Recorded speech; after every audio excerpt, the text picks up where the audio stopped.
नमस्कार। आर्यस राजस्थान इतिहास के ऐतिहासिक स्रोत वाली सीरीज में आपका स्वागत है। साहित्यिक रचना अपनी चल रही हैं।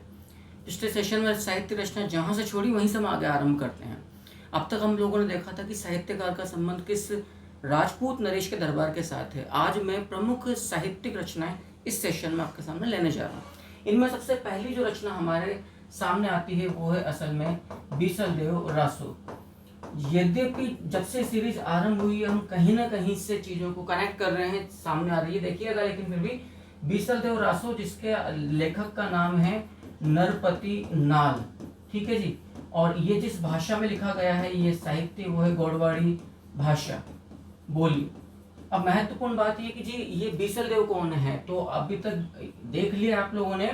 अजय मेरू के जो नरेश हैं जिनका नाम है विग्रहराज चतुर्थ चौहान, और विग्रहराज चतुर्थ चौहान जिनका शासनकाल आपको प्राप्त होता है 1158 से लेकर 63 तक। ये बात भी याद रखिएगा कि विग्रहराज चतुर्थ चौहान का जो शासनकाल है वो चौहान साम्राज्य का स्वर्णिम काल भी कहलाता है। ये वही नरेश है जिन्हें बीसलदेव के नाम से पुकारा गया है। दूसरी बात, इन्हें कवि बांधव की उपाधि से भी नवाजा गया है बीसलदेव को, जिन्होंने टोंक में बीसल सागर बांध और बीसलपुर कस्बा बसाया था। एक बात, इन्होंने हरिकेली नामक नाटक लिखा है और इनके साहित्यकार हैं सोमदेव सूरी, जिनकी रचना है संस्कृत भाषा में ललित विग्रहराज। आपने अजय मेरू के अंदर सरस्वती कंठाभरण नामक एक संस्कृत पाठशाला भी स्थापित की थी, जिसे तराइन द्वितीय युद्ध के पश्चात कुतुबुद्दीन ऐबक ने तुड़वाकर राजस्थान की प्रथम मस्जिद 2.5 दिन का झोंपड़ा बनवाया था। यह नामकरण इसलिए किया गया था क्योंकि यहाँ पर पंजाब के किसी सूफी पीर शाह नामक संत सूफी जो पीर था उसका 2.5 दिन का उर्स अर्थात मेला भरता था। इस प्रतापी नरेश जिसने दिल्ली के तोमर शासक अनंगपाल तोमर को परास्त करके दिल्ली को न केवल जीता अपितु उसे चौहान साम्राज्य का भी हिस्सा बनाया था।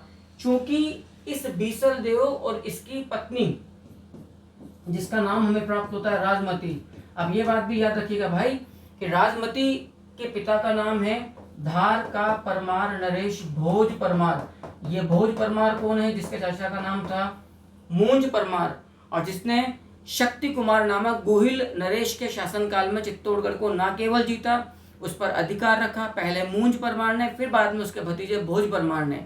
और भोज परमार ने तो चित्तौड़गढ़ में आहड़ में भोजसर तालाब बनवाया, और चित्तौड़गढ़ के अंदर आपने समिधेश्वर जी का मंदिर या त्रिभुवन नारायण जी का मंदिर, जो महादेव का मंदिर है जिसको आगे जाकर मोकल जी का मंदिर भी कहा जा रहा है, उस भोज परमार की पुत्री का नाम है राजमती। नरपति नाल ने विग्रहराज चतुर्थ चौहान उर्फ कवि बांधव या बीसलदेव और उसकी महारानी राजमती के संबंधों पर प्रकाश डालते हुए ग्रंथ लिखा है। एक अन्य ग्रंथ और आता है। अब जितना आप इन सेशंस को ध्यानपूर्वक गौर से पढ़ोगे, साथ साथ लिखते चले जाओगे, यकीन मानिएगा इतिहास पर आपका बहुत ठोस सॉलिड कंट्रोल स्टैब्लिश होता चला जाएगा। एक अन्य ग्रंथ है अचलदास खींचीरी वचनिका। आप लोग पढ़ चुके हैं कि अचलदास खींचीरी वचनिका की जो प्रसिद्धि है वो राजस्थान के प्रथम चारण साहित्य के रूप में भी हमारे सामने आती है। बेहद इंपॉर्टेंट है, तो याद रखिएगा इसे राजस्थान का प्रथम, काफी महत्वपूर्ण तथ्य ये, इसे राजस्थान का प्रथम चारण साहित्य भी पुकारा गया है। एक बात तो ये हो गया। अच्छा, इसका लेखक कौन है ये महत्वपूर्ण है। इसका लेखक है शिवदास गार्डन। शिवदास गार्डन। अब आपको यहाँ पर यह बात तो याद रखनी पड़ेगी, चलो विषय क्या है क्या नहीं हो तो बात की बात है। राजस्थान में प्रथम चारण साहित्य है अचलदास खींचीरी वचनिका। अब शिवदास गार्डन की रचना विक्रम संवत 1490 में लिखी गई थी। अच्छा, इसमें गागरोन और मालवा रियासत के संबंधों पर प्रकाश डाला गया है। यहाँ गागरोन का जो नरेश है वो अचलदास खींची है जिनके ऊपर ये बात लिखी गई है, और मालवा जिसकी राजधानी इस समय मांडू है उसका नरेश है, उसका सुल्तान है होशंग शाह। 1423 ईस्वी में दोनों के मध्य युद्ध होता है और गागरोन का प्रथम जोहर होता है, उस पर यह ग्रंथ प्रकाश डालता है जिसे आपने अचलदास खींचीरी वचनिका कहा है। आइएगा एक बात करके बात लिख देता हूं मैं। तो इसमें गागरोन नरेश, गागरोन के क्षत्रिय नरेश, याद रखिएगा अचलदास खींची प्लस मांडू। मांडू असल में कहाँ की राजधानी है? याद रखिएगा मालवा की। तो मांडू सुल्तान होशंग शाह, मांडू सुल्तान होशंग शाह के मध्य 1423 ईस्वी में युद्ध और गागरोन का प्रथम जोहर, गागरोन का प्रथम जोहर जो होशंग शाह के आक्रमण पर अचलदास खिंची के साथ जो संघर्ष हुआ 1423 ईस्वी में, जो यहाँ पर प्रथम जोहर संपन्न हो रहा है गागरोन किले के अंदर अचलदास खिंची के शासनकाल में, उस पर प्रकाश 1490 ईस्वी विक्रम संवत की ये रचना अचलदास खिंचरी वचनिका, जिसे राजस्थान का प्रथम चारण साहित्य के रूप में भी जाना गया है, डालता है। एक महत्वपूर्ण बात मैं आपको यहाँ पर स्पष्ट कर दूं ताकि फिर कभी आपको दिक्कत का सामना नहीं करना पड़े। हमने कहा जी 1490 विक्रम संवत की रचना है, 1490 विक्रम संवत की रचना है, चलिए मान लिया। अब यदि हमें विक्रम संवत को ईस्वी सन में कन्वर्ट करना पड़े तो आपको -57 घटाने पड़ेंगे। वजह, विक्रम संवत ईसा के 57 वर्ष पहले था और ईस्वी का मतलब है ईसा के बाद। तो यदि हमें ईस्वी सन को विक्रम संवत में कन्वर्ट करना है तो 57 वर्ष ईसा के पहले जाना पड़ेगा, यानी कि 57 वर्ष जोड़ना पड़ेगा। और विक्रम संवत को यदि ईस्वी सन में परिवर्तित करना है तो जितना जोड़ा 57 साल वो घटा दीजिए, बात सिर्फ इतनी सी है। अगला जो ग्रंथ है मैं आपके सामने लूंगा, स्क्रीन आउट हो जाता हूं, तब तक आप लोग इसको पेन डाउन कर लीजिए। काफी महत्वपूर्ण तथ्य आपके सामने आ रहा है, तो मैं समझता हूं कि उतना ही वेटेज इस पूरे मैटर का हमारे सामने होना भी चाहिए, क्योंकि यहां से प्रश्न निकलते हैं कॉम्पिटिशन्स में। पहला सेशन जब मैंने सीरीज का आरंभ किया था वहां पे ग्रंथ का नाम आया था, वीरभाण की रचना है राजरूपक। हमने कहा था कि नैन सिरी ख्यात हो गया, कुबले माला हो गया, तवारीख है राजस्थान जो कालीराम कायस्थ का है, और राजरूपक वीरभाण का। राजरूपक में जोधपुर और गुजरात के मध्य संघर्ष और इस संघर्ष का स्वयं प्रत्यक्षदर्शिता वीरभाण, उसकी जानकारी आपको प्राप्त होती है। तो ग्रंथ है आपके सामने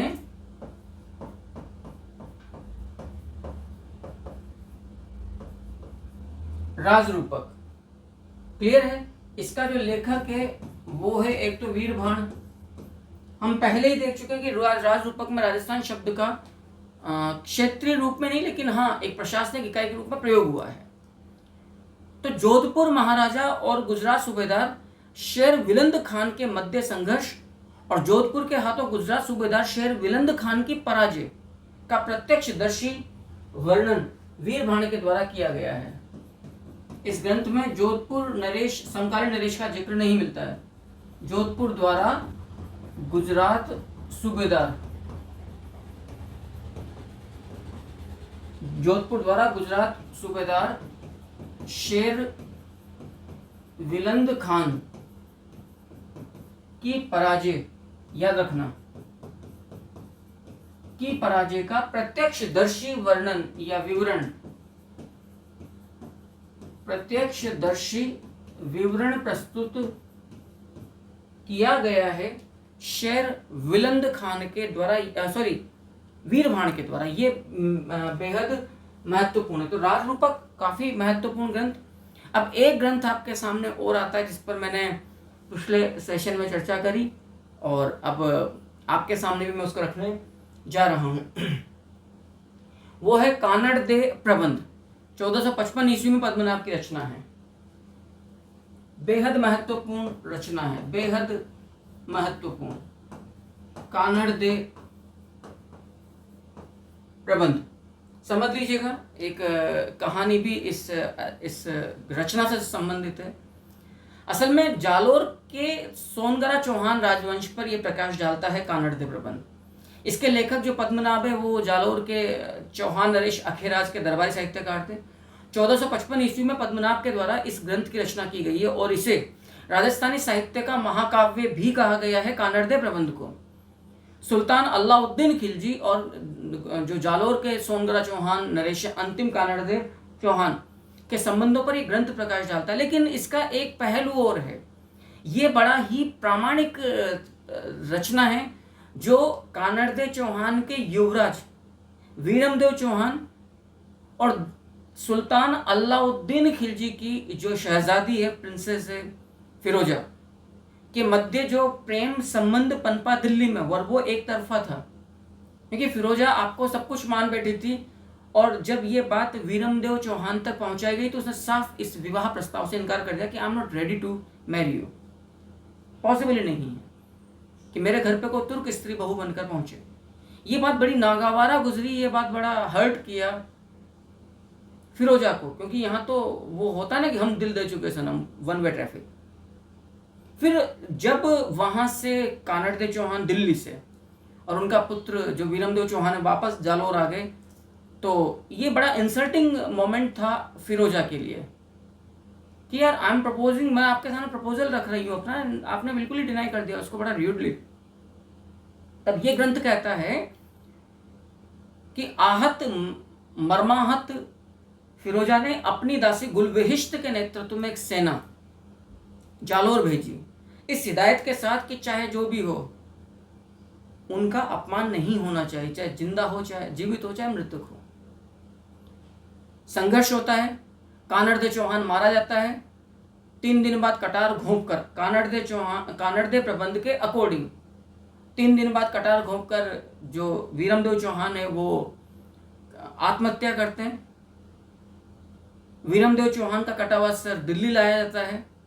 कानड़देव प्रबंध बोल रहा है, नैन्सी ख्यात भी इस बात पर पुष्टि करता है, कर्नल जेम्स टोड भी एनल्स में, कि जब थाल में सजाकर वीरमदेव चौहान का कटा हुआ मस्तक फिरोजा के सामने प्रस्तुत किया गया, जब फिरोजा ने कपड़ा हटाकर जब देखा तो मारे नफरत के कहते हैं कि उस कटे हुए सर ने भी मुंह फेर लिया। हम जानते हैं ऐसा पॉसिबल नहीं है, लेकिन ये एक उपमा है साहित्यकार की कि कितना मतलब नहीं चाहता था वीरमदेव, वो ये कहना चाहता। लेकिन बाद में, क्योंकि ना उम्र की सीमा हो ना हो जन्मों का बंधन, जब प्यार करे कोई तो केवल देखे मन, ऐसा कहते हैं ना।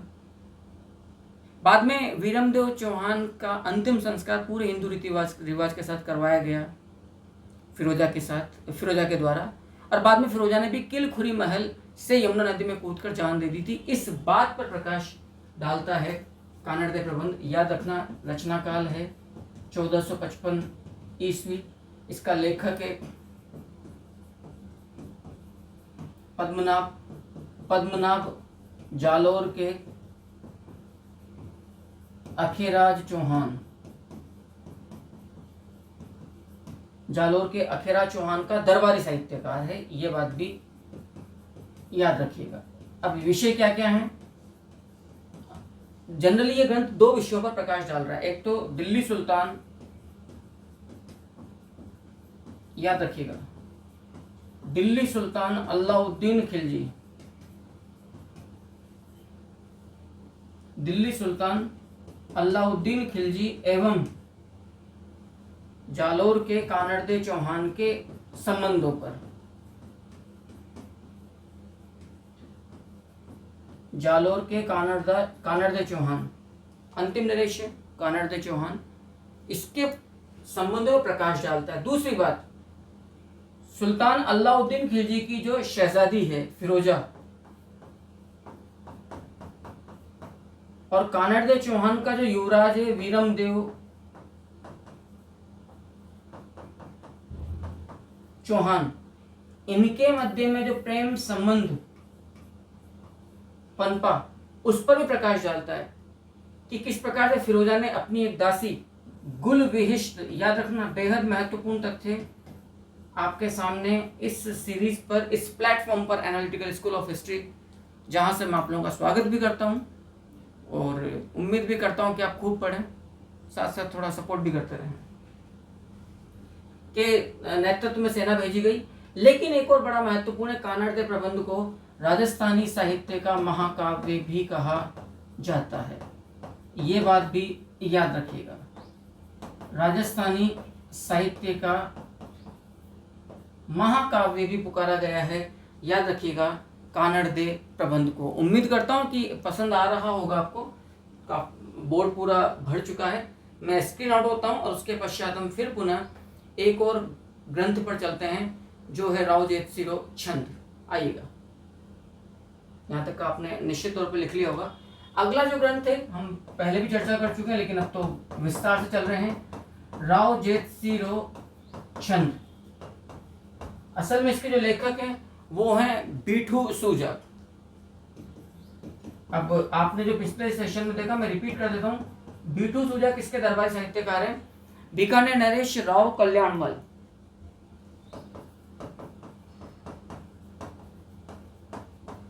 बीकानेर नरेश राव कल्याणमल राठौड़ के आप दरबारी साहित्यकार हैं। राव कल्याणमल के याद रखना दो पुत्र हमारे सामने आते हैं। एक तो है राय सिंह बीकानेरी जो कि ज्येष्ठ पुत्र है, और एक है कुंवर पृथ्वीराज राठौड़ जिनको कन्हैयालाल सेठिया के द्वारा पीथड़ भी बोला गया है। कल्याणमल राठौड़ ने थोड़ा, मैं इस ग्रंथ से हटकर इतिहास पर प्रकाश डाल दूं। कल्याणमल ने, याद रखिएगा, बहुत अच्छे से याद रखिएगा कि कल्याणमल साहब ने 3 नवंबर 1570 ईस्वी को नागौर दरबार में उपस्थित होकर बादशाह अकबर की अधीनता स्वीकार कर ली थी। नागौर दरबार का आयोजन बादशाह अकबर द्वारा करवाया गया था और बादशाह अकबर ने कुंवर पृथ्वीराज राठौड़ पीथल को गागरोन की जागीर प्रदान की थी, और गागरोन की जागीर में ही रहते हुए कुंवर पृथ्वीराज राठौड़ पीथल ने उत्तरी मारवाड़ी भाषा में वैली कृष्ण रुक्मणी की रचना करी, जिसे कवि दुर्सा आढ़ा ने 5वां वेद एवं 19वां पुराण पुकारा है।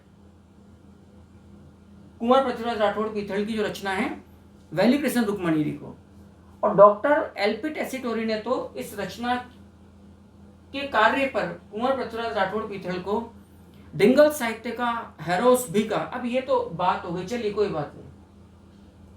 लेकिन जब मैं आपसे बात कर रहा हूं बीठू सूजा की,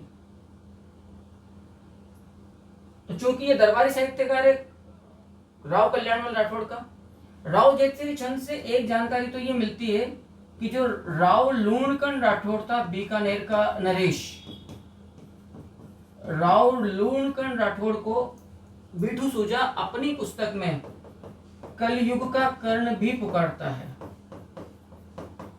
याद रखिएगा, कलयुग का कर्ण पुकारा जाता है बीठू सूजा को, कलयुग का कर्ण। एक बात तो ये हो गई। अब ये राव लूणकंड राठौड़ कौन है भैया, ये भी याद रखिएगा, क्योंकि जैसे जैसे खुलेगा मेरा भी जो टीचिंग का जो कैनवास है वो बड़ा रंगीन होता चला जाएगा, क्योंकि अब मैं इंटरडिसिप्लिनरी टीचिंग करने का आदी हूँ। मैं सिर्फ ये नहीं होता कि जो टॉपिक चल रहा है सिर्फ उसी को कट कट कट पूरा कर दूँ, उससे आप इंटरलिंक्ड नहीं कर पाते हैं हिस्ट्री को। राव लूणकंड राठौड़ ये वही सज्जन है जिनकी पुत्री का नाम है बालाबाई, जिसकी शादी आमेर के पृथ्वीराज कछवाहा से हुई थी। 12 संतान उत्पन्न हुई थी। 12 पुत्रों में पृथ्वीराज कछवाहा ने अपने राज्य का विभाजन कर दिया था, जिसे 12 कोठड़ी व्यवस्था भी कहते हैं। राव लूणकंड राठौड़ ने बीकानेर में लक्ष्मी नारायण जी का मंदिर बनवाया था। इसी प्रकार का मंदिर बालाबाई ने आमेर में भी बनवाया था, याद रखिएगा। और ये बालाबाई थी जिसने गलता तीर्थ पीठ की स्थापना करवाई थी, संत कृष्णदास पायहारी को बोलकर आमेर की महारानी के रूप में। समझिएगा बात लोग। और एक लूणकंड भाटी अलग है, वो जैसलमेर का है।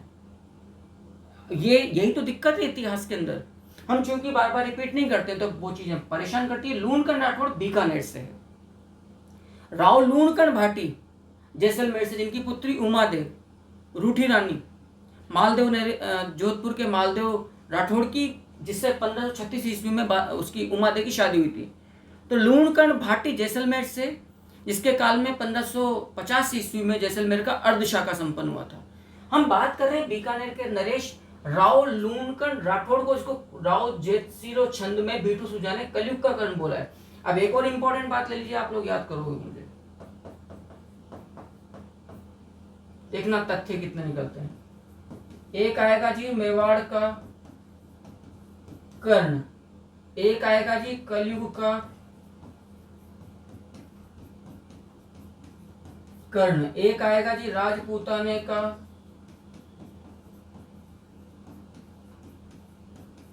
कर्ण, राइट। अब इन तीनों को देख लीजिए, तीनों असल में कौन कौन है, ताकि फिर अपने को बार बार इन दिक्कतों का सामना कम से कम करना पड़े। मेवाड़ का कर्ण बोला गया है भामाशाह को, कर्नल जैम्स टोड ने। कलयुग का कर्ण बोला है बीटू सुजा ने बीकानेर के राव लूणकर्ण राठौड़ को।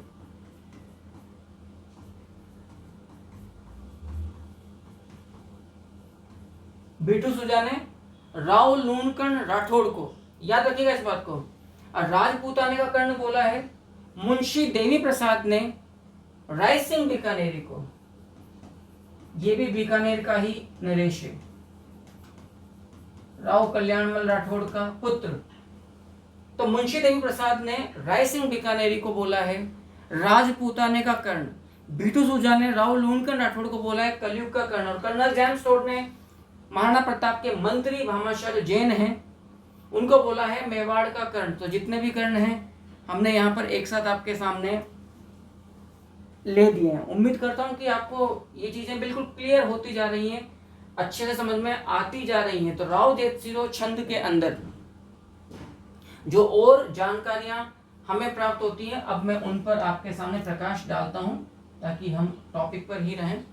असल में बाबर का जो पुत्र था कामरान और बीकानेर नरेश राव जेतसी के मध्य जो युद्ध का वर्णन हुआ उस पर बीटू सुजा अपने ग्रंथ राव जेतसिरो छंद में प्रकाश डालता है। तो बीटू सुजा कहता है कि राव जेतसी ने बाबर के पुत्र कामरान को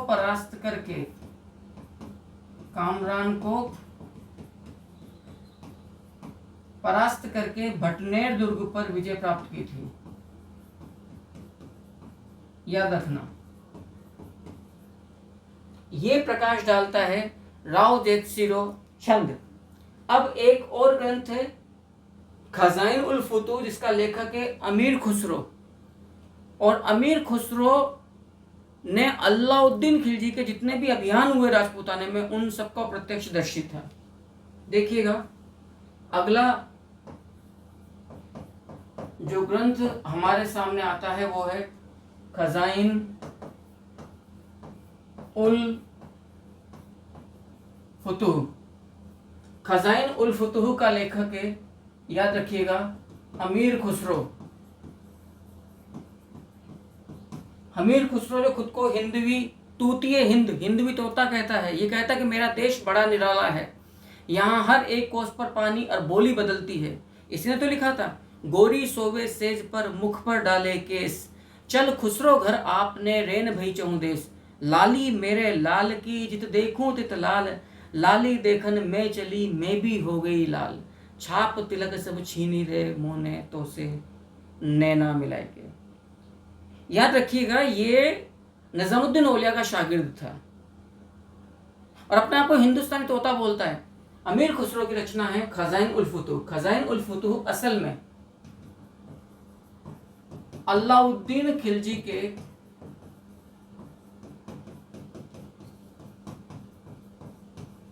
सैन्य अभियानों पर प्रकाश डालने वाला ग्रंथ है।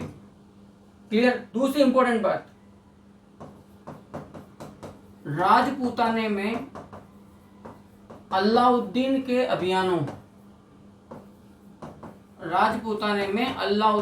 अभियानों का प्रत्यक्षदर्शी था अमीर खुसरो। और अमीर खुसरो ने जितने भी यहाँ पर अभियान हुए हैं राजपूताने में उनका बड़ा ही जीवंत वर्णन किया है। और सबसे अच्छी बात है कि इसने राजपूती शौर्य पराक्रम को प्रत्यक्ष तौर पर तो उजागर नहीं किया, क्योंकि जो परंपराएं थी सुल्तान अलाउद्दीन खिलजी के सामने कैसे अपने प्रत्यक्ष, लेकिन उसने ये स्पष्ट कर दिया वह अपने वर्णन में चाहे छिपे हुए संकेतों के रूप में कि राजपूतों को जीतना इतना आसान काम नहीं था साहब, अठे खून सस्तो है, पानी महंगो है राजस्थान में। तो 1301 में याद रखिएगा अलाउद्दीन खिलजी का रणथंबोर अभियान हुआ था, वर्णन किया है। 1303 में चित्तौड़गढ़, 1308 में सिवाना, 1311 में जालोर और 1314 में जैसलमेर। चित्तौड़गढ़ को आपने 1303 में जीता और उसका नाम खिजराबाद रखा, जिसकी जानकारी आप पढ़ चुके हैं। धाईबी पीर दरगाह अभिलेख जो 1325 ईस्वी का चित्तौड़ से प्राप्त होता है, उसमें इस बात की जानकारी मिलती है। आपने सिवाड़ा को जीता 1308 में, उसका नाम खैराबाद रखा। आपने 1311 में जालोर को जीता, उसका नाम जलालाबाद रखा। और तोप खाने की मस्जिद का निर्माण करवाया था। तो लिख देते हैं अपन साथ के साथ, ताकि आपको चित्तौड़गढ़ का नाम तो इसने चेंज कर दिया था खिजराबाद, सिवाना का नाम चेंज कर दिया था खैराबाद, जालोर का नाम आपने चेंज कर दिया था जलालाबाद, और फिर यहीं पर आपने एक मस्जिद का निर्माण करवाया था, याद रखिएगा, तोप खाने की मस्जिद। उम्मीद करता हूं कि यहाँ तक की रचना, यहाँ तक की जानकारी आपके लिए काफ़ी उपयोगी है। थोड़ा स्क्रीन आउट हो जाता हूँ मैं, ताकि आप एक एक करके चीज़ों को पेन डाउन कर लें, लिख लें, मेरे लिए भी सुविधाजनक रहे, फिर मैं और थोड़ा सा आगे बढ़ूँ। नेक्स्ट अगला जो ग्रंथ लेंगे अपन, वो लेंगे, जल्दी से कर लीजिए, देख लीजिएगा इस चीज़ को। अगला जो ग्रंथ है, पद्मनाभ की एक रचना में और प्राप्त होती है, वीरमदेव सोनगरारी बात, और एक पद्मावत मलिक मोहम्मद जैसी का। चलो पहले देखते हैं वीरमदेव सोनगरारी बात।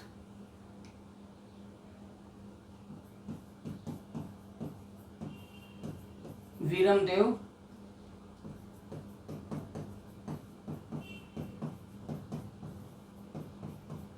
सोनगरारी बात, लेखक है, याद रखना, पद्मनाभ। पद्मनाभ हम पढ़ चुके हैं, जालोर के चौहान नरेश अखीराज के दरबारी साहित्यकार है। सोनगरा असल में एक चौहान शाखा है, चौहान शाखा है जो जालोर में स्थापित हुई थी। तो इस ग्रंथ के अंदर वीरमदेव चौहान, वीरमदेव सोनगरारी जो बात है, इसके अंदर याद रखिएगा वीरमदेव चौहान एवं उसका जो प्रेम प्रसंग था शहजादी फिरोजा, इसके ऊपर प्रकाश डालने के साथ साथ अलाउद्दीन खिलजी,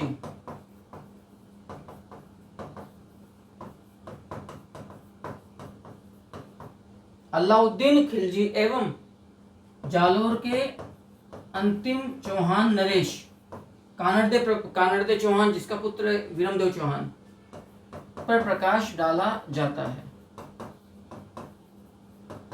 तो ये ग्रंथ है आपका वीरमदेव सोनगरारी बात। अब 1540 या 42 ईस्वी की एक महत्वपूर्ण रचना हमारे सामने और आती है, जो है पद्मावत, जिसका लेखक है मलिक मोहम्मद जैसी। शेरशाह सूरी के काल में इसकी रचना की गई है, और ये ग्रंथ स्पष्ट तौर पर इस बात पर प्रकाश डालता है कि 26 अगस्त 1303 ईस्वी को अलाउद्दीन खिलजी का जो आक्रमण और युद्ध हुआ चित्तौड़गढ़ पर, उसका मूल कारण था अलाउद्दीन खिलजी की वासना, and he want to get Rawal Ratan Singh wife, it is Padmavati, Rani Padmini. So अगला जो महत्वपूर्ण ग्रंथ है वो है अपने आपके सामने पद्मावत। याद रखिएगा लेखक हैं मलिक मोहम्मद जायसी। कब रचना करी, या तो 1540 ईस्वी में या 1542 ईस्वी में। याद रखिएगा किस बात पर प्रकाश डालता है ये, अलाउद्दीन खिलजी के चित्तौड़गढ़ आक्रमण का मूल उद्देश्य, चित्तौड़गढ़ आक्रमण का मूल उद्देश्य रानी पद्मावती को पाना था। और दूसरी महत्वपूर्ण बात कि मलिक मोहम्मद जायसी रानी पद्मावती को सिंहल द्वीप के नरेश गंदर हुसैन की पुत्री बतलाता, जो अनैतिहासिक तौर पर गलत है। ये बात भी याद रखना। रानी पद्मावती सिंहल द्वीप नरेश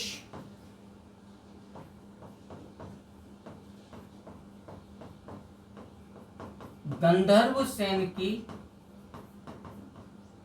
पुत्री थी। याद रखिएगा। इस बात पर भी जो प्रकाश डालता है वो प्रकाश डालने वाला साहित्यकार है कौन? मलिक मोहम्मद जायसी, जिसने अपने ग्रंथ पद्मावत में इस बात पर बहुत स्पष्ट तौर पर प्रकाश डाला है। उम्मीद करता हूं इस सेशन के अंदर एक बार आप यहां तक का देख लीजिएगा। इम्पोर्टेंट, काफी महत्वपूर्ण ग्रंथों को अपन इस सेशन में ले रहे हैं जी। तो इस सेशन का मैं एंड करूं और अगले सेशन एक और सेशन रहेगा कि जो कुछ प्रमुख बचे खुचे जो ग्रंथ हैं उन्हें मैं अगले सेशन में ले लूँगा। और इस प्रकार से इस नेक्स्ट सेशन के साथ साथ आपका जो ऐतिहासिक हिस्टोरिकल सोर्सेज वाला जो अध्याय है राजस्थान हिस्ट्री में वो कंप्लीट हो जाएगा। उसके बाद फिर हम जितनी भी लिथिक सिविलाइजेशन राजस्थान में पाषाणकालीन सभ्यताएं हैं एवं जो धातु युगीन सभ्यताएं हैं उनको हम लोग लेंगे। सो इंतजार कीजिए नेक्स्ट सेशन का, जब ये अध्याय पूरा होगा। कुछ अभी ऐतिहासिक ग्रंथ बच रहे हैं। तब तक के लिए खूब पढ़िए, मौज करिए और मुझे भी आगाह करते रहिए कि जी हाँ, कनेक्शन कुछ आपका भी मेरे साथ है। तब तक के लिए नमस्कार।